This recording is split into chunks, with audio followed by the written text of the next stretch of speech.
Bhadrachalam BRS MLA Tellam Venkatrao CM Revanth రెడ్డిని కలిశారు. హైదరాబాద్ లోని సీఎం నివాసంలో కుటుంబ సభ్యులతో సహా మర్యాదపూర్వకంగా భేటయ్యారు. తెల్లం వెంకట్రావుతో మంత్రి పొంగులేటి శ్రీనివాసరెడ్డి కూడా ఉన్నారు. గత కొంతకాలంగా తెల్లం వెంకట్రావు కాంగ్రెస్ లో చేరబోతున్నారనే ప్రచారం జరుగుతున్న వేళ సీఎం ను కలవడం రాష్ట్ర వ్యాప్తంగా చర్చనీయాంశంగా మారింది.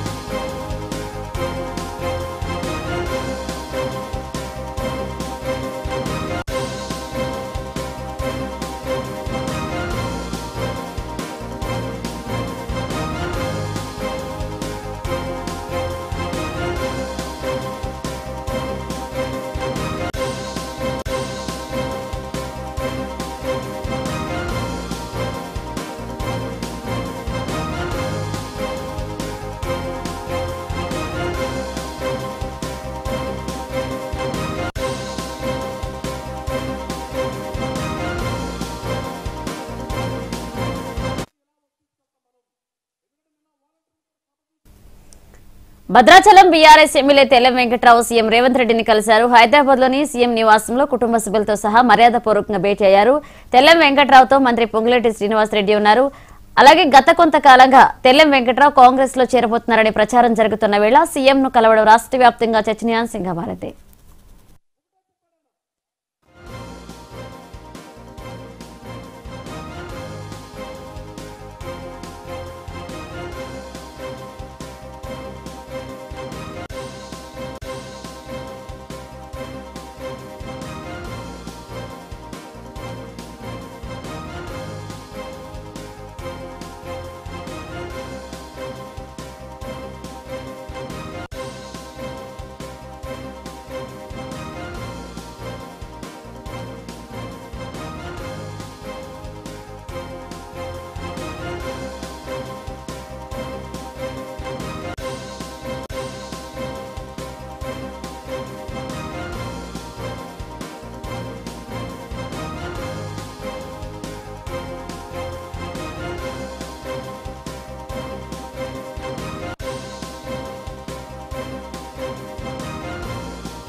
Bhadrachalam BRS MLA Tellam Venkatrao CM Revanth రెడ్డిని కలిశారు. హైదరాబాద్ లోని సీఎం నివాసంలో కుటుంబ సభ్యులతో సహా మర్యాదపూర్వకంగా భేటీ అయ్యారు. తెల్లం వెంకట్రావుతో మంత్రి పొంగులేటి శ్రీనివాసరెడ్డి కూడా ఉన్నారు.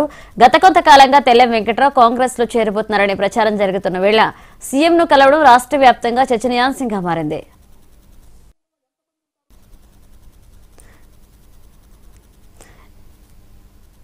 ఇదే అంశానికి సంబంధించి మరిన్ని అప్డేట్స్ మా కరెస్పాండెంట్ రామకృష్ణ అందిస్తారు. రామకృష్ణ, భద్రాచలం బీఆర్ఎస్ ఎమ్మెల్యే తెల్లం వెంకట్రావు మంత్రి పొంగులేటి శ్రీనివాసరెడ్డితో కలిసి ముఖ్యమంత్రి రేవంత్ రెడ్డిని కలిశారు. ఈ విషయం ఇప్పుడు ఖమ్మం జిల్లాలో చర్చనీయాంశంగా మారింది.